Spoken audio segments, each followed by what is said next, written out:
Good afternoon. Welcome back to the B&H event space. You are tuned into From Raw to Print Ready, a live photo edit hosted by Ben Q, and welcoming back to the platform a man who has spent so much time in Cuba. That's why he hasn't been gracing us on the event space in quite some time. Vincent Versace. Well, Vinny, thanks for having me back. back. I Back. thought I thought you forgot about us. I was like, did I say something? Is he mad at us? I would never be mad at you. How could I possibly forget about B&H? I would never, never. Donald, right? Don- Cut his mic. Cut his mic. I'm doing the edit today. No, I want to welcome you back, man. It's been really, really, really great. Just in the green room time. We missed you. We haven't had you on in quite some time. Great presentation for everyone today. Vinny's gonna be going through. He did really just get back from Cuba, so he's got some fresh images that he's gonna be going through. We're gonna talk monitors. It's that time of season where we gift other people, we gift ourselves. You might need a new monitor. So he's going to be talking about the benefits of the BenQ system and their monitors and why color accuracy and all that jazz is so important. So stay tuned over the next hour. As always, if you guys do have any questions, feel free to drop them into the chat on YouTube. Vinny, I'm going to let you do your thing. I'm going to get out of the way. I'll see you in a bit for some Q&A. All right. Well, I look forward to Q&A. All right. So thanks for having me. Thanks for tuning in. What I thought I would do for this one is, since I just got back from Cuba, I'm going to take an image from soup to nuts. The only thing that you're not going to see me do is go through the first line edit to decide what it is that I want, and to make it so, to speed things up, I have a bunch of pictures that I'm going to pick from, that I picked from, and I've grabbed one to show you. First and foremost, the most important thing that you can do when you work on an image is to have a calibrated monitor. Before you do anything, it's calibrate the monitor and have a good monitor to work with. I work with BenQ, and the reason why I work with BenQ, it's the window to the soul of my image. With that said, let's take a look at what it is that I'm going to work on. So I'm going to share my screen. So now you see my entire screen, and I'm going to take you through my workflow. So the first thing, we're going to work on a boxer. And so I photographed boxing, and we're going to open up my raw processing software. And the software that I use is the camera manufacturer software, which is what I would recommend you all use. Get out of here. There we go. And so from this, let's take a look at this raw file. Let me shrink this down a bit. So what I have here is, we're going to work on this image. And I've selected in my background the gray background because I'm making color management decisions.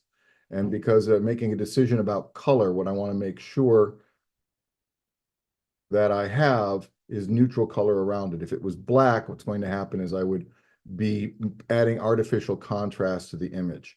Now, in my workflow, what I will do is I will make one at normal value, save it as a 16-bit TIFF, one at one stop over and one at one stop under. And I will save it as 16-bit TIFFs. Now that I've done that, let's get out of here. So you can see right here, I have these three different exposures. I am going to generate an HDR image from three exposures. And I'm going to use HDR effects to do it. Now, what's going to happen is I'm going to get a screen down here that says I have an error. That's because I've generated one file out of three files with exposure. So I'm going to make this one under. And I'm going to make this one over. And I'm going to click OK. And what I'm going to get, and let's reduce the viewing size of this,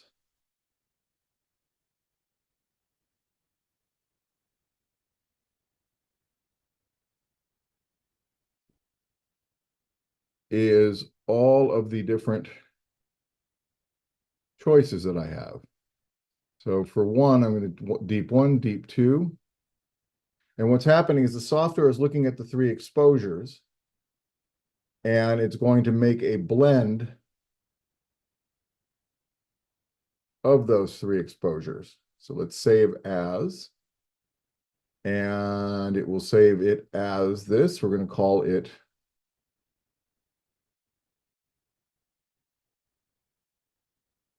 let's put this on the desktop.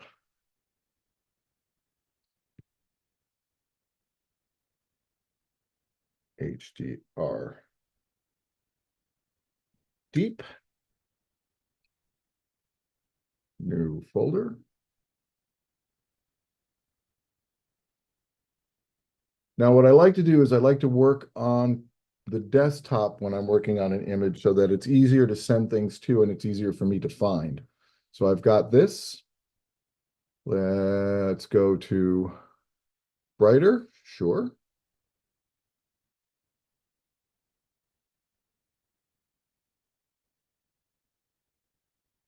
Right, so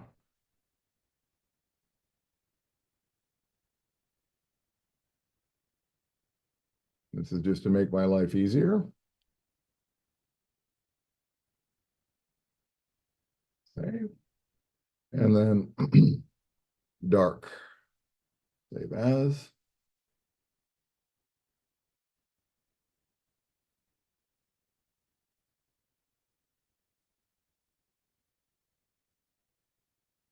Now, the reason why I am doing this is that software is much better at blending things than I ever will be. And what is most important to keep in mind throughout the entire workflow of this image is that it is the complete and total ownership of color that matters most. Let's put all this in here too. And he or she or whatever your personal pronoun is that controls color wins. It is a total and complete ownership of color. And so why I'm doing this is so that I can guarantee that I have the best maximum mix of color, maximum mix of exposure, maximum mix of saturation, and most amount of control. So we're going to go here. We're going to go to scripts. And forgive me for moving a little fast. I have an hour to do this. The beauty of this is that it will be saved and put up on the internet, and you'll be able to watch it over and over again. And that is the power of the pause button, which is a space bar. Open all of these. Boom. Okay, now we don't have to automatically attempt to align sources because they're all from the same image. And one of the advantages of generating an HDR image from the same file is that everything matches. Now you have a 14.5 stop dynamic range sensor, and you have up to 2.5 stops that you can pull out of a shadow.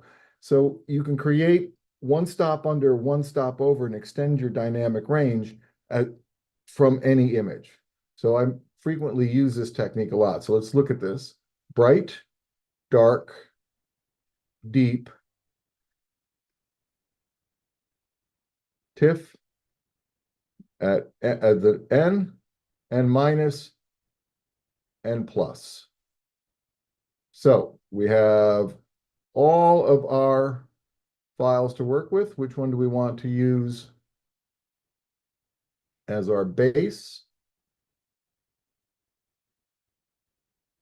I'm thinking this is my base. So I'll put this here. And what that means is that this is the one in which I'm going to add things to. So deep. Now from that, hit the letter F. That gives me the gray background. You see how I've set Photoshop up to have a gray background? That's because I'm making decisions about color.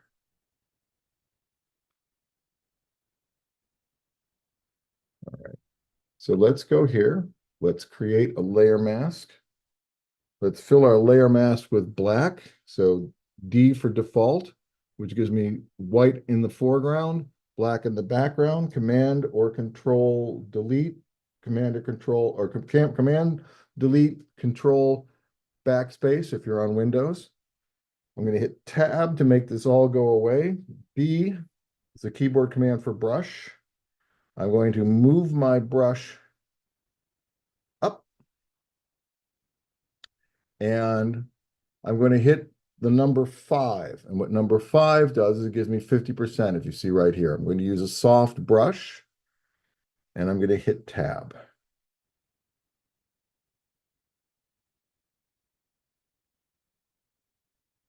Make sure that my layer mask is active.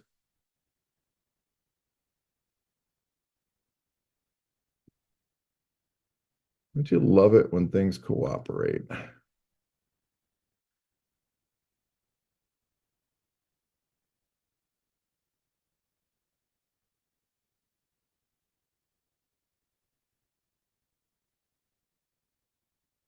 Let's try this again.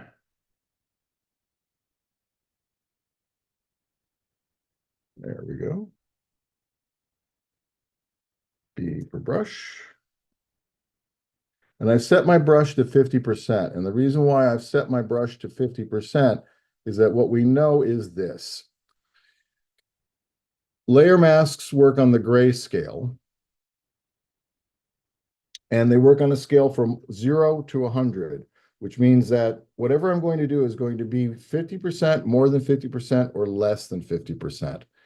Now, if I use the command Shift F or Control Shift F, I will get the fade, whatever it is that I did dialog box. So if I want it to be more,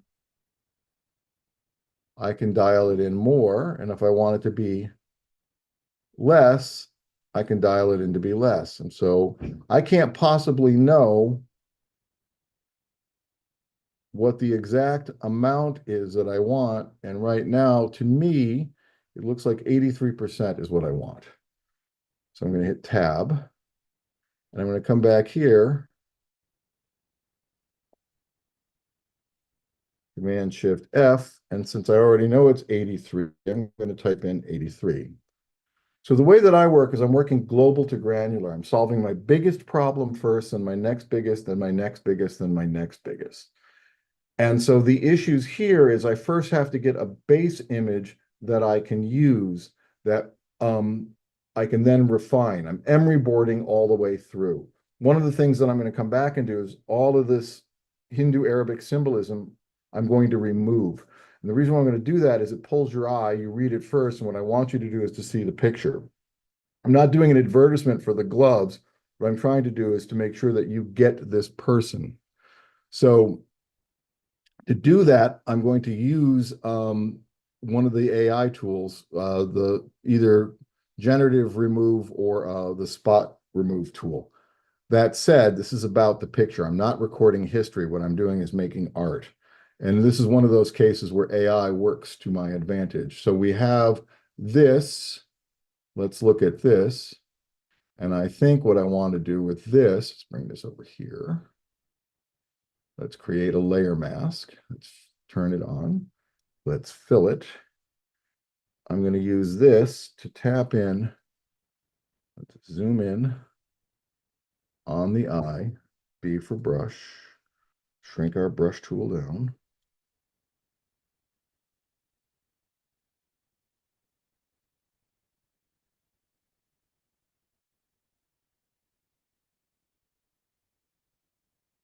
Command Shift F. Vinny, while you're doing this, we did have a question come in asking if you have any recommendations for calibration software. I do have recommendations for calibration, and the reason it's the Calibrate calibrator. I use the calibration puck and software because they're optimized for the monitor that I use, which is BenQ. So they have a very good relationship, and calibration is singularly the most important thing you can do when you're working on an image. When I get hired to do a job, or if I'm going to work on a piece of art, that I'm going to sell, I calibrate my monitor. And the reason why I do that is because I know the colors that I see are the colors I'm going to get. And I need to know that the red that I'm looking at is the red that I captured. So my whole system and why I choose the camera I choose, the lenses I use, the monitor I use, etc., is so that everything I do can make it to print, and what I saw is what I get. I cannot impress upon you enough that having an Adobe RGB monitor is a good call.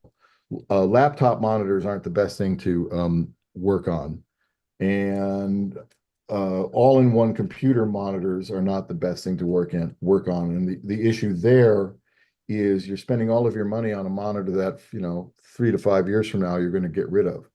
The life on a external monitor is the BenQ is 55,000 hours. If we made it an 8-hour workday and you worked 6 days a week, 50 weeks a year, it would take 26 years for you to reach the monitor not being able to produce accurate color. Put your money in the computer, buy the monitor once. That's been my philosophy, and it's worked. That said, let's get back to this. So what I'm doing here is I'm adjusting the amount of light that I want on the tap of his eyes, which is right there. Click OK. Because everything that I do, all the pictures that I work on are optical illusions. And my job is to draw your eye where I want your eye to go. So right now, I want your eye to go to his eyes. The problem I have, which we're going to come back and address to, is this light spot is pulling. This is pulling. This has got to go. And then what I will do is come in and reinforce all of the structures that I want so that your eye goes where I tell you to go. You do what I want you to do in a way in which you don't think you're being led down that path. My job is to make it so that you always are looking at the photograph and that you can't stop looking at it.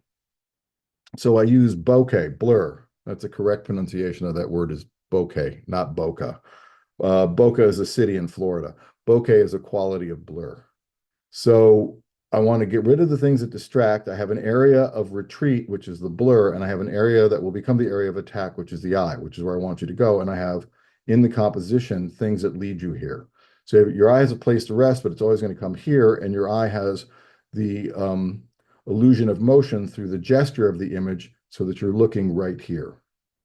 And the reason why I like to use real pixels when I generate an image before I get to using curves and all of that is that these are all generated from the raw file based on exposure. And from the raw file generation, I am able to create different types of HDRs that I can use that give me the extension of dynamic range without the disruption of artifact.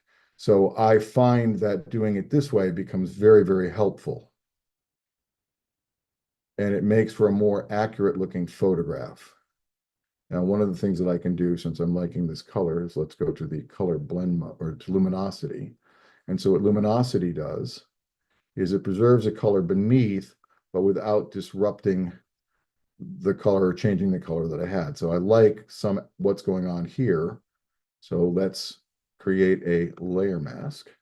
Let's fill that layer mask with black. Let's get rid of you. I don't need to watch the video, thanks. Yeah, all right. So tab, make sure that we're in the right spot. B, 50%. My one complaint with Zoom is the thing you all can't see, which is that Zoom taskbar. All right, so let's use this.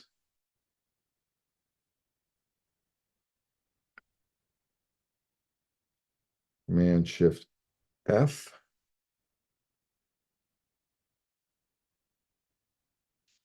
'66, perfect.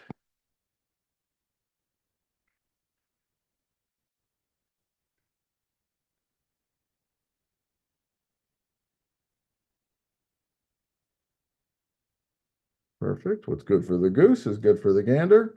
Now, just by addressing those issues, look at where your eye goes. By removing everything that isn't the image, in this case, there was too much light in the background.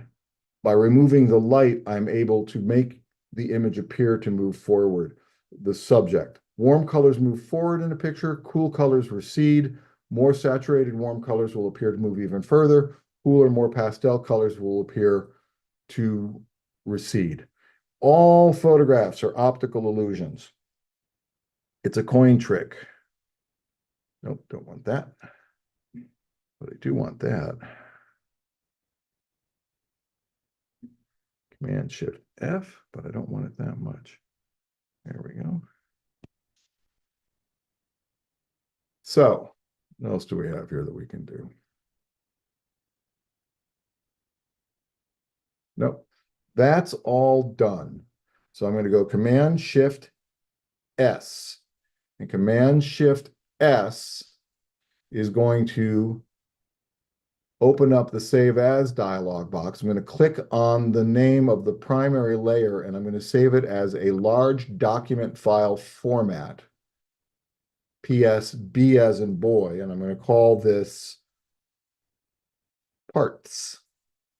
And what parts is it's all of the files that I used to create what will be my base image, so that I now have an image that I can work with. So once that's done, I'm going to save it. And the reason why I save it as a PSD as in David versus a PSB as in boy versus a PSD as in David is because Photoshop documents, PSDs have a limitation of 2 gigs. PSDs have a limitation of how big is your hard drive. So when you're dealing with modern cameras, 45 megapixel cameras and such, what happens is you can get to 2 gigs real quick. Now, a non-destructive workflow means that I can go all the way back to the raw file. A non-destructive workflow doesn't mean that whatever it is that I'm doing is not destructive. Make no mistake, anytime you do anything to an image, you are clipping data.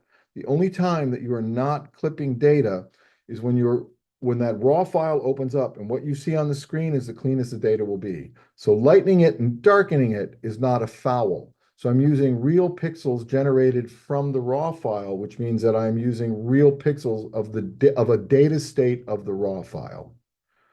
So that once that's done, I'm then going to take it over to HDR software using real pixels and having it run through the algorithm and come up with what is the best mix of things. And from that, I'm going to take that mix and take the parts that I want. We're back to and I've mentioned this before in previous tutorials that I've done for B&H. We're approaching it the same way Michelangelo approached sculpture. The living stone is the sculpture is a living stone, and I'm freeing the sculpture from the stone by removing everything that isn't. This is the living file, and I am removing everything from the file that isn't the image, that isn't my vision of the image. And so when I take the picture, or when the picture takes me, at the moment after I hit the shutter, when I look at it, I go, that one, I'm going to use that one. I already know that I'm going to use that one. I already knew it when I grabbed this picture when he was just getting ready to punch the guy that he's sparring with. It's at that moment that I start to pre-visualize, not before, and I pre-visualize what the image will look like finished hanging in a frame on my wall in my house or my studio. So with that, for me, it's much easier to go back because I'm going back to a feeling. So if it looks like, oh my God, you're going through this so fast, it's because I know what it's supposed to feel like when I look at it, and what I'm trying to do is approach how close to that feeling I can get. So now that we have this saved, what I'm going to do is flatten the image. Boom.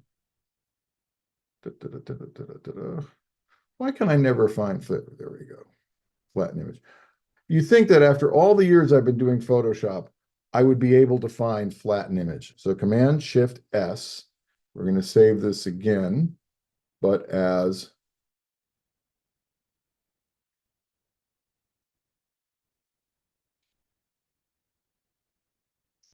base. I'm going to save it as a TIFF.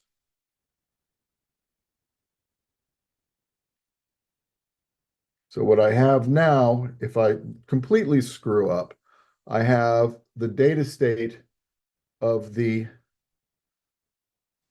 image before I've done anything. So let's start by removing some of the things we know we don't need. First thing I know I don't want is this and that.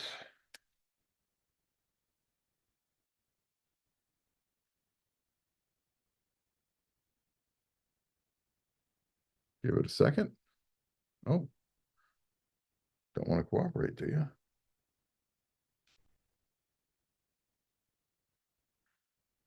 Let me say this about generative fill. When it works, it's great. When it doesn't work, it's great. It's glorious in both directions.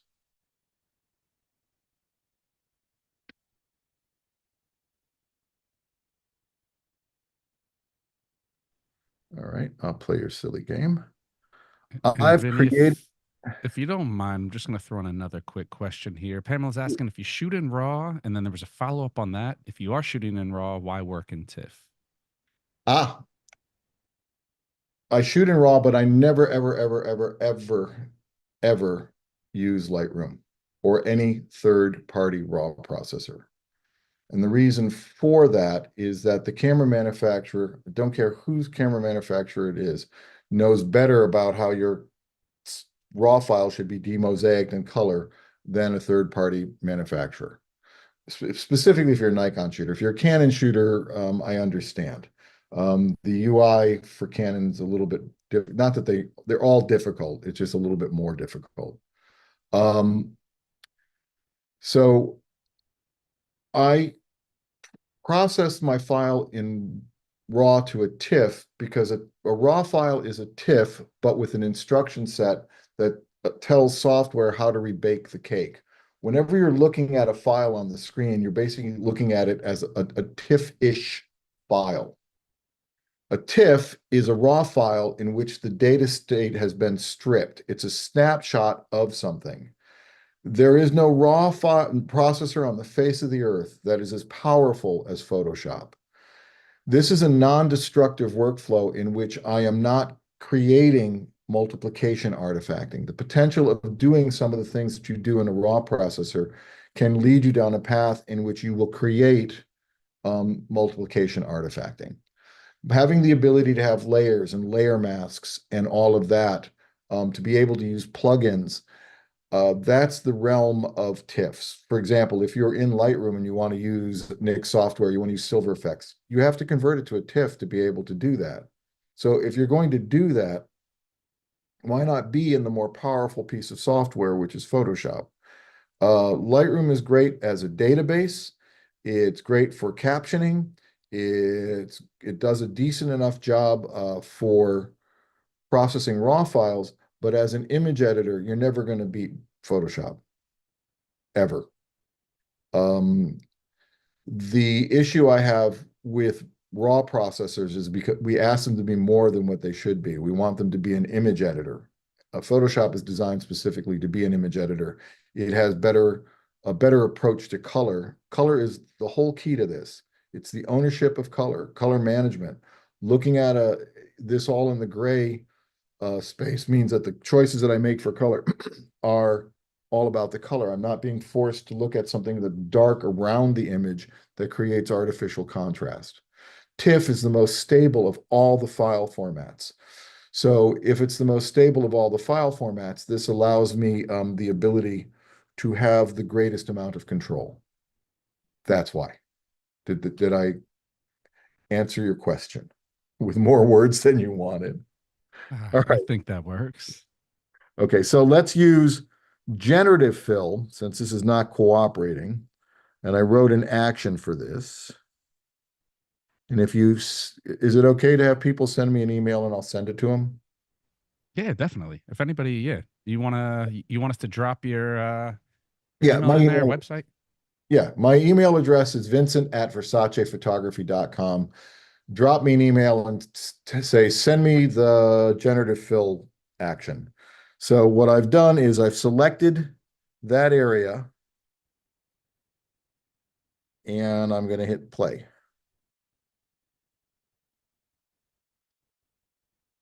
And what it basically does is it takes a selection, it feathers it, it smooths it out, it makes it so that it will only target that area and it uses generative fill. Boom, problem gone. Now, the good thing about doing it this way is you have three choices. Looks like all three of them are the same. That's good. Oh, that's why. Yes. The only problem with that lasso tool is sometimes it has a mind of its own. So let's move you over here. Is that the other thing that I can do with this is see how before, after. And if I want some of that back, if I do it this way, what I can do is I can add that highlight back, which I think I do. That makes it look more organic. The trick to all of this, the key to all of this, is to make it so that when I do this, you can't tell that I did anything. So that there are no chalk marks, which means that I have to match reality. And if one tool doesn't work, don't say, oh, that tool sucks. It just doesn't work in that instance. And we have a big thing about, oh my God, AI, it's going to rule the world. Yeah, it's probably going to destroy humanity. That said, it's a really, really very powerful and useful tool for things like this. The one thing that AI will never replace is humanity in the sense of I have a much more visually creative way of seeing things. And it's a really, really good tool for fixing issues in images at a way in which I could never, ever fix them. So we have that. Let's take a look at that. Now, all of a sudden, you see how by simply diminishing these highlights, what I have is I have your eye going right here. And I haven't done anything other than lighten and darken the image using real pixels. So next up, let's get rid of this. So what we're going to do is get rid of this. And again, I can't impress upon you enough that the reason why being able to do things like this has to do with the integrity of the system that I'm viewing things with. When I travel on the job, I always travel with a monitor because when I'm shooting a feature film or I'm out in the field having to edit, it's a lot easier to do it and it's a lot better to be accurate. Okay, let's hit see ya.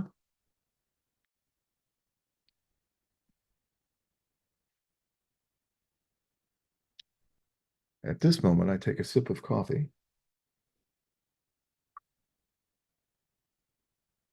Ta-da. Now we pick which texture we like better. One, two, or three. I think it's between one and three, and it's one. Now let's get rid of this. And this might be a little bit more difficult because it doesn't necessarily have something to pull from. So let's see what happens here.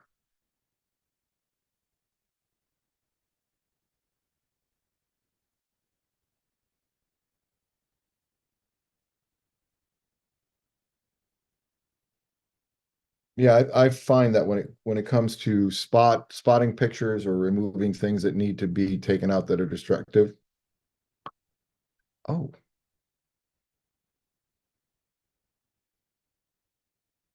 how about that?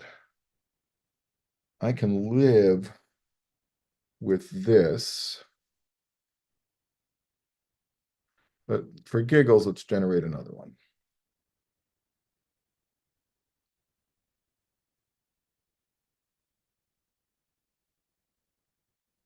one of the issues, and if you do commercial work, if you don't have a release for the logo, perfect. That's exactly what I wanted it to do. If you don't have a release for the logo, you have to remove it. And I can tell you that this particular piece of software does a much better job at removing things than I can do. And it makes it so that I don't have to go looking for releases and all of that and go through the hassle of that. I can do specifically what I'm supposed to do, which is make an image for the product. All right, so let's run this again.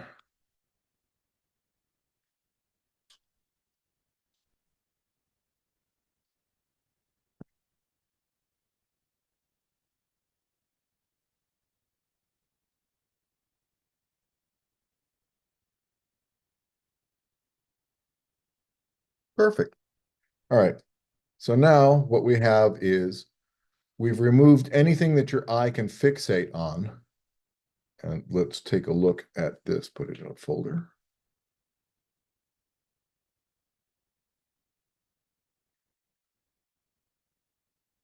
Excuse me. That issue is the menu bar for Zoom. It's important to always give your layers meaningful names. Now, so this is the after. That's the before. Now, when you look at that, just by removing these things and diminishing these aspects of the background, what I have is an image that makes it so that what you see is this. That's the goal here. I want you here. I don't want you looking at all this other stuff. So now that we have that, we can now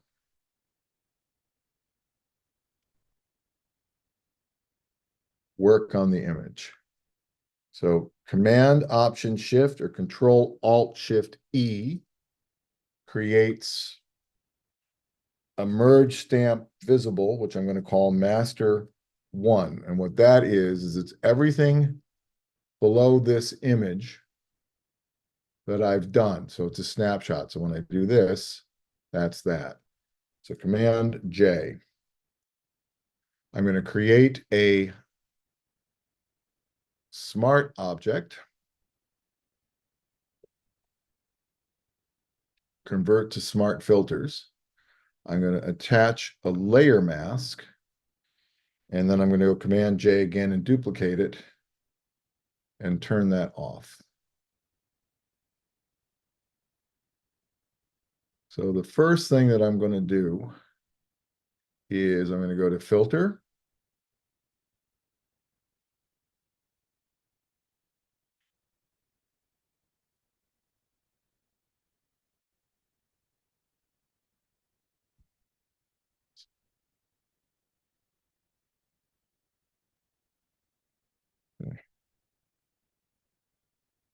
I have an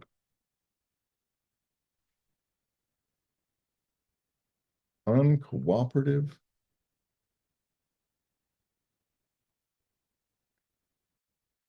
All right. I'm not quite sure.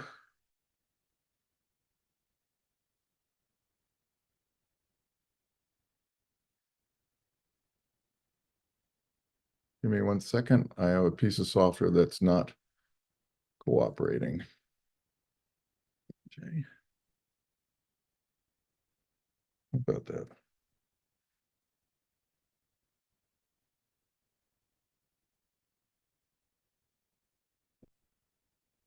Command C. What I want you to see is instead of getting upset, what I'm going to do is solve the problem, because for whatever reason, Photoshop does not want to see something that I want it to see. Don't save. So Command New Folder.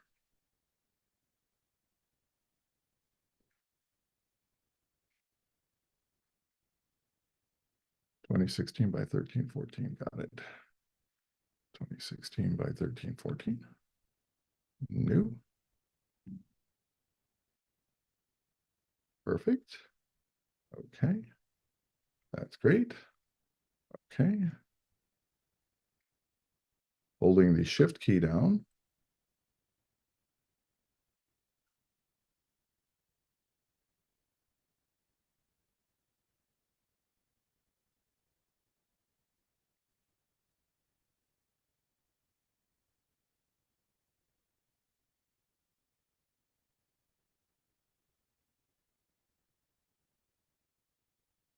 Must have just had an update. Right. There we go. Command J. Yep. Perfect. Convert to smart filter. We're going to call this Skylight, SKY. And I'm going to go here to color effects, which is made by Nick Software. And I am going to select Skylight. And why I'm going to select Skylight is that Skylight is going to add the appropriate amount of warmth into the image to dissipate the inappropriate amount of blue in the image due to the nature of where this was shot. If you see the difference between these, see how that's warmer and this is cooler? What I want to have happen is I want him to be warmer so he comes forward. I want to keep this cooler because it's in a shadow. And I don't want the blueness of the reflection of all the background around him to cool him down. So I'm selecting B for brush tab. I'm at 50%. I'm going to come in and I'm going to just brush in him. And then I'm just going to tap right there because 50% of 50% is 75% or 25%, which means that this is 75% warmer than the whole image, and this is 50% warmer than the whole image. And if I want, I'll come in here on his gloves, Command Shift F. Looks like 28% is what I want. So we'll put 28% here. Command Shift F. Now, how am I coming up with these numbers? If it looks cool, because I'm working on a calibrated monitor, it makes things easier. So now what I have is I have before, after. So this is before, this is after. See how he moves forward in the image? Now, Command Option Shift, Control Alt Shift E. I'm going to create another smart object. And I'm going to go down here. And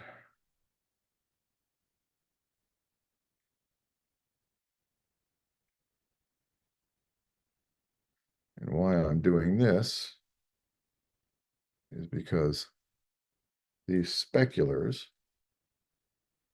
are a little too hot. And I'm going to use a control point.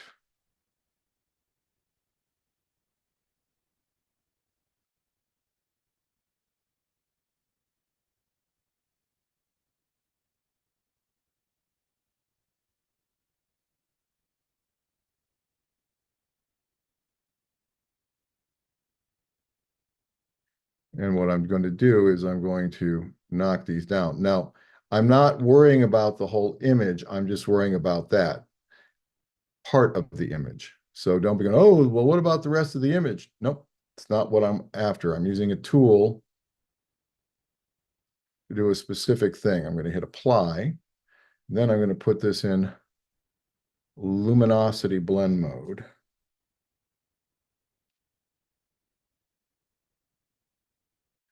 And in luminosity blend mode, I'm going to hit my brush tool.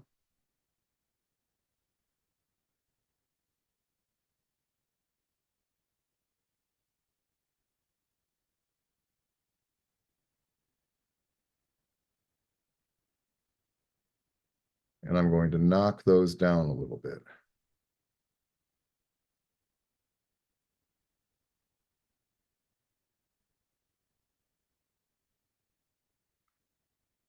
And if they really continue to bug me, maybe later I can use spot healing or the generative action and then fade that back.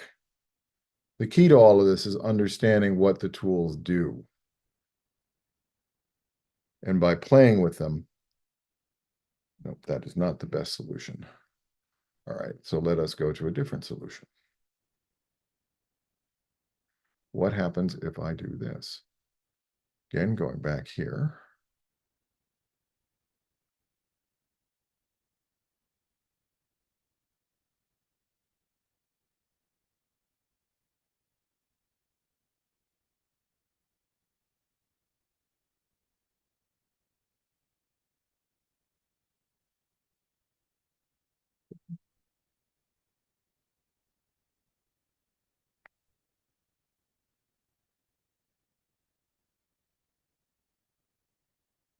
The other thing to keep in mind is you want to get as close to doing nothing to the file as you possibly can. Well, look at that.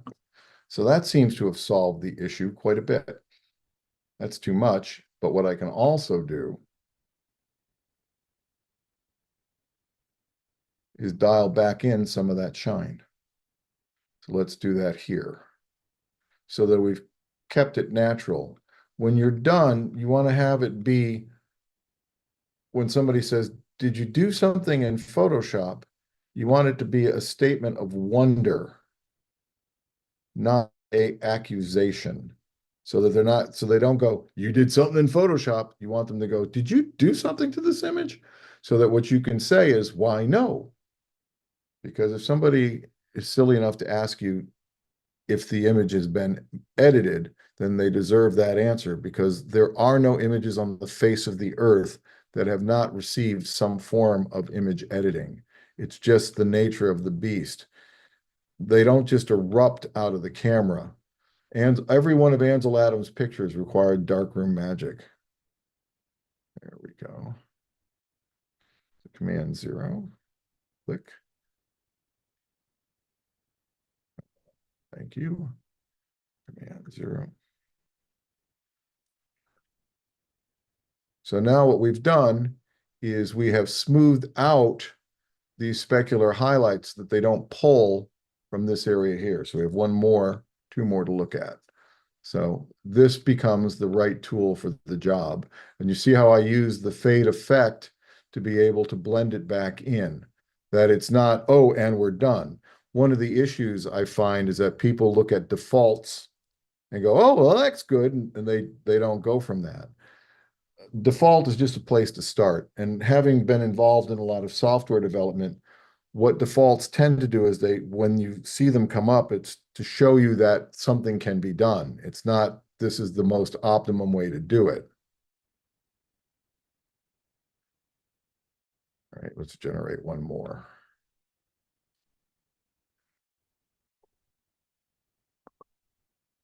And what's helpful about having a monitor that you can look at that's calibrated is that I can see if there's a shift in the color. I can see if the skin tone is correct. I can make a decision that appears to be the best. And I can know that what I'm seeing is what's going to come out, what I'm getting, that there's no discussion about the accuracy or fidelity of what it is that I'm looking at. All right, so we're going to get rid of this one. Let's use and again, please, if this is something you find useful, feel free to send me an email. I'll be more than happy to send it to you. Oh, there is one price of admission. You have to follow me on Facebook, since we know, or not Facebook, on Instagram, since we know that Instagram is the center of the universe for social media. That's the one there. And we're going to blend this highlight back. Okay. So now that we've done that, Vinny, I'm back. You're doing you're some back. generative stuff. We did have GL. a question that came in earlier regarding when you introduce generative AI into the picture. Yes. The AI always seems to be of lower quality. Our viewers asking, how do you deal with the quality difference if you are doing a more high resolution image? It's one thing if you're doing a smaller picture for Instagram, it might not be noticeable, but if you're doing a high resolution image and you do introduce that generative AI, how do you handle the difference in quality? Well, that's an exceptionally good question and exceptionally on point. And I'm going to give you the answer, and then I'm going to direct you to somebody else other than me that has a stupendous tutorial on it and a stupendous system of how to address that. It's a guy named Dinesh, Pixel Imperfect. Type in tutorials on generative AI. If you notice how I used generative AI, first, I only did it in very, very, very small areas. Did not do it in big, flat, plain areas. One. Two, I only did it in areas in which were of blur and had diminished detail. So whether it's high res or not, it's not going to degrade anything because of what it is that I want. Like, for example, here, this is all blurred out. So by removing this and getting that smoother, what I have is I'm going to have a texture that matches. If I wanted to remove, let's say, an area like this, that big, let's say, I wouldn't use AI that way. What I would do is I would do it in little segments along the way. Dinesh has come up with an action that makes it so that you can do it for high res. And since it's his action and it's his thunder, I do not feel comfortable saying, oh, here, have his free action. You should go and watch his tutorial and you should hear what it is he has to say. So an incredible approach to it. He's absolutely spot on. So the trick with using generative fill is to pick where you're using it. All that generative fill would do back here is make this blurry. It's already blurry, right? So anything that helps it be blurry is going to be good. If I'm picking in an area here where the detail is already soft and fuzzy, if I do it in small areas, what happens is it stays that way. That's how you work it. It has a specific amount of pixels, and if the area is small enough, then it can maintains high resolution. Otherwise, you're going to have some issues. Like here, the immunization scar. That is of significant size that I can come in, do that, and it will be okay.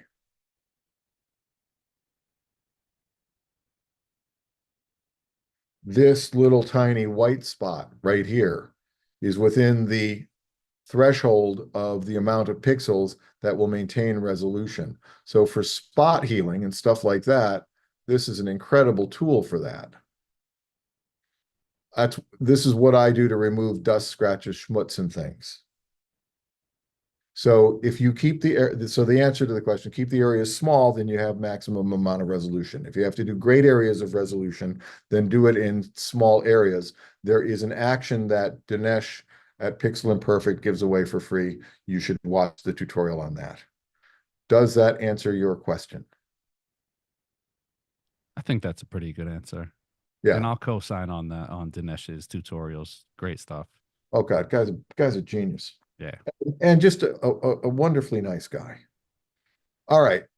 So what's the secret to success? When do you know when to stop? That's always my favorite question. When it stops looking good.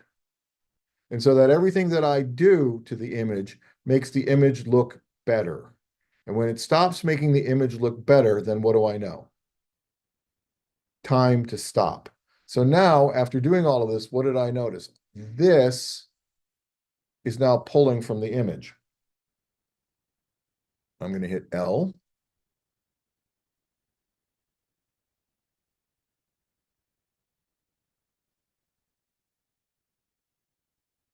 Again, not a big area of the image, so I will maintain the maximum amount of resolution that generative AI will give me that will be equal to the resolution of the file, so long as it's not big areas. How about that? Always like it when it's the first one. Which one do you like better, 1 or 3? Decide, Derek, David, Donald. Hmm. I think 1. 1. So 1 it is. Now, let me ask you, how did you come up with that decision? Hmm. It's not along the plane. Go back to 3. Yeah, 3 looks more unnatural to me. 1, it doesn't grab my eye as much. I think I was going for which one doesn't pull my eye to it as much. Correct. Okay. Do you see how much effort it took to do that? A ton. Weeks, What? days. Nothing. You just looked at him like yes or no. Now here's another one. We all have football teams, baseball teams, soccer teams, whatever. We have teams that we root for. So we're rooting for people that we don't know, absolute strangers. And when they win, we take on their success. And when they lose, they're losers. Okay. So you don't take it personal when they lose, it's their fault. And when they win, they won for you and it's like you won. Okay, how come you cannot have that same detachment with your images? When you succeed, it's great. And when it doesn't succeed, it's not your fault, it's technology's. Stop beating yourself up over pictures that frequently it's the technology that is the inhibitor for it being at the quality you would want it to be. Make the image the best possible image that's as close to your vision of the picture, and don't worry about anybody else's vision of it, and just make you happy. When you took the picture, you liked it. So continue on the premise that what you're looking at, you liked. When this picture took me, I liked it. And I'm liking it even more. Now I found another little thing I think needs to come out over here because this high degree of red saturation is pulling my eye. All right. So let's use my favorite tool for stuff like this. Again, you see how small the area is that I'm doing when I do this? And what type of area am I doing it in? It's already blurry. So any diminishment in resolution is just going to be blur. Well, that blur works in that area of blur. So let's move this over so we can see it. You like that, or that? I don't think it matters. Now, what I can do is come back here and just put in just a little bit of that detail. So it makes it look real. So everything now leads you right here. Okay. And every decision that I am making is based off of the color of the image. And since the color is the most important thing, the control and ownership of color, I want to make sure that I don't artifact the color. So Command Option Shift E, GFBG.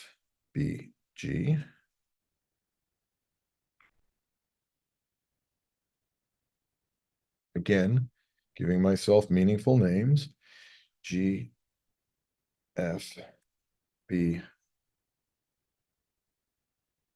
underscore upper UL, upper left. Okay.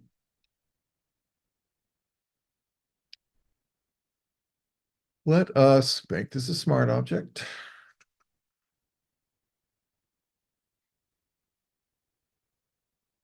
And let us introduce contrast. Notice where's the last thing on this image for me is I'm now going to start getting into the world of contrast. And so that we have this full disclosure. I was employee number two of the company that originally invented this shit. Stuff. Sorry, which is Nick Software. So I have a tendency to use it. That's why I use it. If there are other third-party plugins that you use for this sort of stuff, I completely understand. Don't take it as the end all to be all. I believe it's incredible stuff, but I have genetics in this. My DNA is in this software. All right. So what I want to do is increase the contrast, but when I do that, I blow out the highlights. So I'm going to protect highlights with highlight protection, and I'm going to hit apply. The other thing I'm going to do is let's see what luminosity blend mode does to this versus normal, luminosity. Let's leave it in normal. Okay. I'm going to create a layer mask. I'm going to fill that with black, tab, B for brush, 50%, tab. And what I really want you to do is I really just want you to go right there.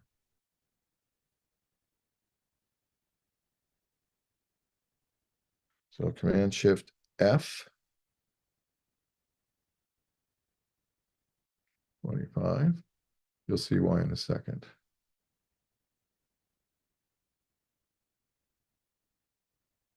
Command Shift F, 25. So what I want to do is I want to build it so that it goes here. And then let's come in here. Oops.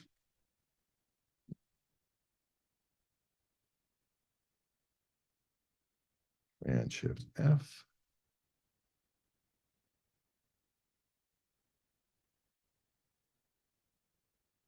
So you're right here. Now, the only thing I can think of that I think I might want to do is I might want to take that down just a bit. All right, let's create a curve. Now you see how I have the big squares here? If I hit the Option or Alt key on this field, I get the small squares. And so if we go 1, 2, 3, 4, 5, and then 5 over here, we have 10 squares, or the zone system. So I have 10, basically the zone system broken down on this. But what I need to do is I need to diminish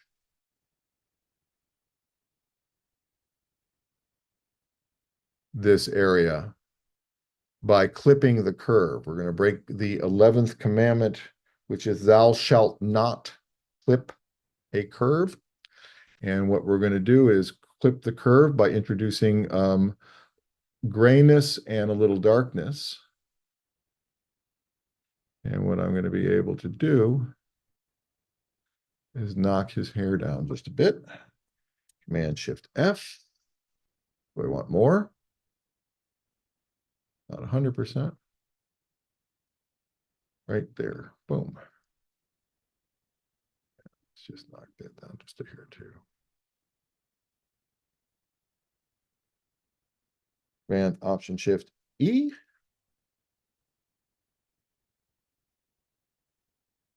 Final. Command Shift S. And the reason why I do Command Shift S is because I want to be redundant and make sure that I am putting it in this right place, and I'm not going to overwrite it anything. I'm going to use the large document file format. I'm going to hit save, click OK. I'm going to flatten the image, and I will give you this action as well, which is called midtone contouring. Midtone contouring was invented by Mac Holbert. Mac Holbert is of Nash Editions fame and was Crosby, Stills, Nash, and sometimes Young road manager. And he and Graham Nash were incredible friends, and Graham was a better photographer than he was a musician, if you can believe that. And so he had a show and in Japan decades ago, and they basically, the outcome of that show, they invented what we know today as fine art inkjet printing.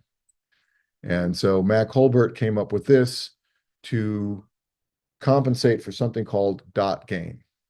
And dot gain is when the dot hits the paper, it expands out. And this is true for every printer on the face of the earth that uses ink.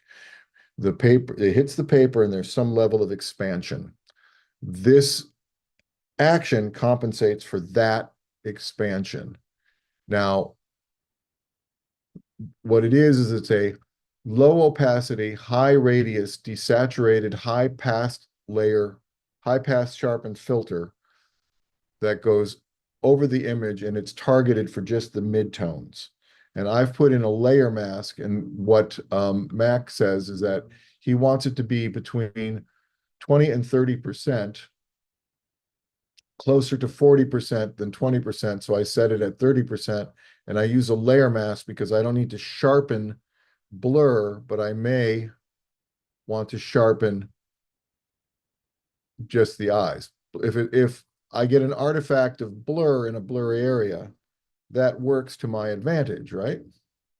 So let's hit D for default X. So what I'm going to come in here and do is I'm going to hit that at 50%. And then I'm going to come in here again and I'm going to hit that at 50%. Let's shrink that down. I'm going to go to 30%.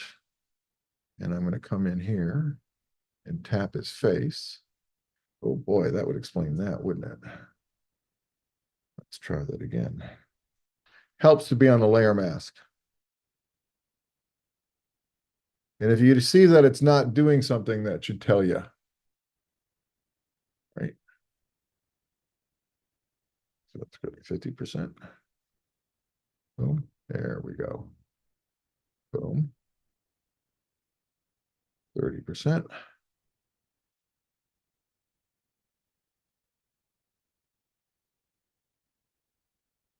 Hit that again. And let's get his arm.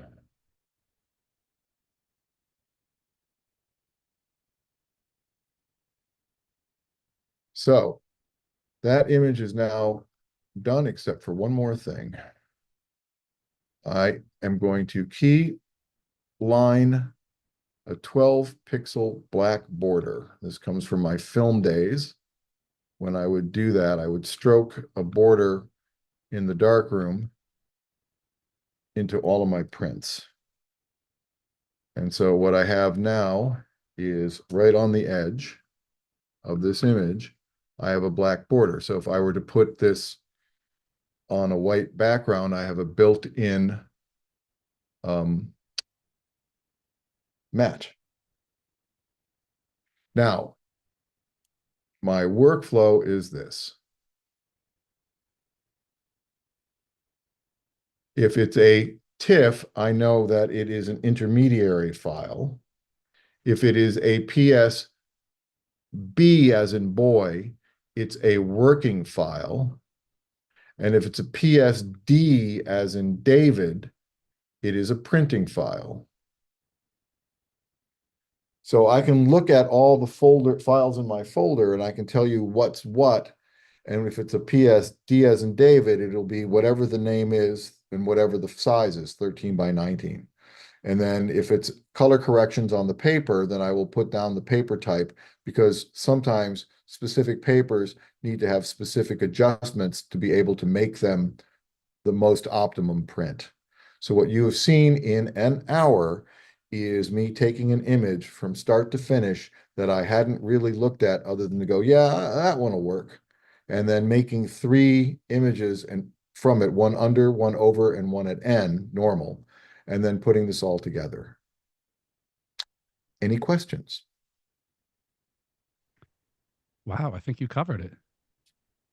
I do have a gear question. I want to know what monitor you are editing on.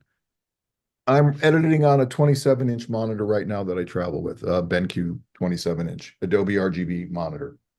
Okay. Is that ideal size for you, or is that what do you 32 normally work on? 32 inches is ideal size for me. In my studio, I have a 32-inch approval color monitor that sits up front, and I also work on a Cintiq.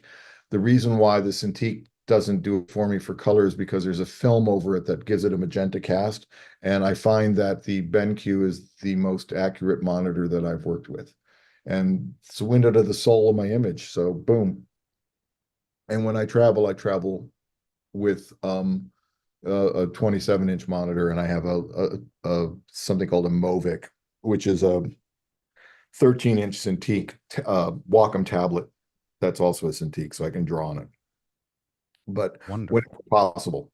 Now, keep in mind, oh, I got to go on vacation with a monitor. No, you don't have to go on vacation with a monitor. I go where I go because just before going to the summit that I had to go to, I had to shoot a poster for a feature film.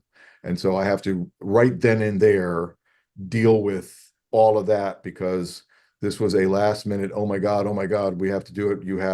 We need the pictures yesterday, but you haven't taken them yet. Okay. When I'm out in the field, um, I always travel with one, but that's because it's the nature of the beast. But in the Because you're Vinny studio, Versace. Vinny Versace always travels with a I 27-inch don't I monitor. don't travel, I deploy, Derek.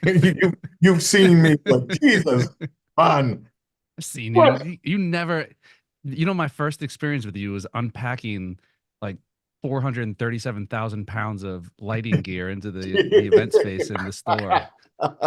Yeah, I remember that look like, hi, I'm Derek. What's this? That's for the 2-hour workshop we're doing. How much Yeah. gear you got? Oh, I hope I have enough. Don't break it. Don't screw it up. No, that doesn't go there. Yeah. It's like, this is a camera store. We have all this stuff. How do I know that? Vinny, I'm going to sneak one last question, and you've been gracious enough to hang a little past the hour. We did have a couple questions here hanging out, and I will remind everybody, Vinny did drop his email, and he is very good about getting answers to you guys when you do reach out. So as long as you follow him on Eventually. Instagram, eventually, yes, of The course. trick is you keep sending me an email until I answer you. You're not bothering me. Okay. Things get a little hectic and crazy. Like, I have not been home for 7 weeks. So, you know, Give the guy a break, right? I, Give him some time. you just, if once a week, if I haven't answered you within a 7-day period of time, feel free to send me that email again. You're doing me a favor. I'm asking you to do it. All right, there we go. So for our final question, let's see. We got file types, black and white conversion, Adobe RGB. What if you wanted to convert this image to black and white? I feel like that's such a loaded question. Give me the 30 seconds to 1 minute if you wanted to convert this image to black and white. Because I already know you. This is like Peter. Peter, if you don't know Vincent already, you just asked a question that is going to require like a 6-part series, not including the evolution of Nick software and silver effects and right. Yeah, let me get the screen back. I'll do this quick. All right. Boom. There. All right. So let's look at the channels. First, let's come up with a definition of black and white. A black and white or chromatic grayscale image is it has a black, a white, and a grayscale ramp in between black and white. Do we agree? Do you agree? Since you're the only one I that can. I agree. Okay. So this meets the definition, right? This meets the definition, right? That meets the definition, right? Are they the same but different? Yeah. I mean, it's They're all different, but they they're all all. are black and white. Mhm. So let's look at this then. Let's just do what everybody does the first time they do it, which is hue and saturation. Just remove the color. Oops, no, let's remove the lightness, idiot. Remove the color. Okay, Remove the brightness. is that a black and white image by our definition? Of course. Yes, it is. Okay, let's look at the red channel. Let's look at the green channel. Let's look at the blue channel. Do you see anything different? Oh. No. Why? Because you've successfully destroyed 2/3 of the file's color information. All you have is luminance. Okie dokie. Now, with that said, let us go back to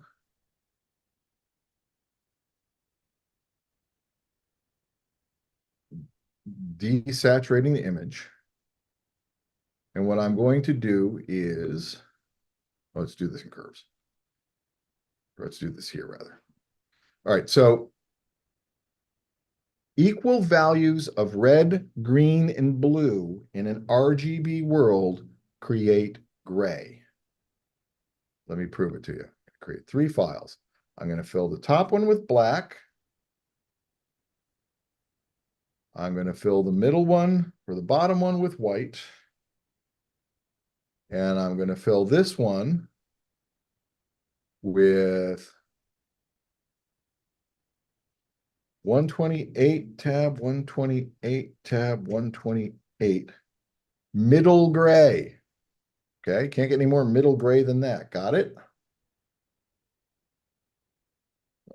Wrong one. Boom. So we'll call this B. We'll call this G. We'll call this W. I'm going to put them all in the color blend mode. Equal values of red, green, and blue produce gray. Black is what? 0, 0, 0, or equal values of red, green, and blue. White is what? 255, 255, 255. Equal values of red, green, and blue. It will produce gray. And of course, middle gray, 128, 128, 128 is equal values of red, green, and blue. So there are, the only memory colors we have are skin tones-ish, because we look at skin tones all the time, so we know if a skin tone is off. We know if something is gray, because black is not necessarily black, and white will make white if we're in an environment where all the light is a certain color or different colors. So our memory colors are gray, basically, and maybe skin tones. So if it ain't gray, you'll know it, because we all know when we look at it that that's gray. Let me show you how powerful that is. So we're going to go here. I'm going to open this up, and I'm just going to make the green 131. I'm going to move the middle part to 131. So I'm only going to move it 3 points, so nothing. So when I fill this, you see that the image became green? It's a neutral green, but it's a green nonetheless, okay? Versus that's gray, that's green. Now, if your monitor ain't calibrated, you don't know if that's right or not. That's why, if it matters most, actually, if you do black and white, calibrating a monitor matters the most with chromatic grayscale than it does anything. So how do I do my black and whites? I have an action that produces 4 Silver Effects Pro smart filters, one for neutral so that I can just lighten and darken the back, and then one balance for green, one balance for red, one balance for blue. And I create my own image-specific tonal reproduction curve. In a nutshell. Look at that. I already know you too well. There you go. Next question. That's it. We got a couple more, but look, I don't want to keep you here all day. I'm sitting in New York, so you're hanging. Yeah, well, look, we dropped your Danny. If we didn't drop Vinny's website, let's drop Vinny's website, Instagram, all that jazz. And we did drop your email as well. If people do have any questions they think of, or if people watching on the replay, as always, feel free to reach out to Vinny. I want to send a huge thank you to Ben Q for hosting today's event. Vinny, of course, as always, a huge thank you to you for coming back on the airways for us. No worries, but you don't write, you don't call, you don't send me cheesecake. I was wondering. I was waiting for the cheesecake to come up, and I didn't make it out to LA this year. Notice how I like right at the end, man. Right at the end. Dagger. No. Boom. Where's the juniors? I gotta get out to LA with the juniors, sitting on the deck. Just come over. I mean, well, juniors, some McAllen. Well, better than McAllen. I have better than McAllen. Oh, then going 21. All right, I'm gonna look it up. I want to send again a huge thank you to Vinny. Ben Q, and of course, all of our viewers out there. We like to keep you guys engaged. We're glad we got you guys in on the conversation. If you do have any questions, of course, reach out to Vinny, but go support, go throw a follow on Instagram. I promise we're going to have more of him back in 2025. So hold tight for that. Again, a huge thank you to our hosts, our viewers, the guest of the hour. That is all we got for right now. Another edition of the B&H Virtual Event Space now in the books. Catch y'all next time. And you're out of here.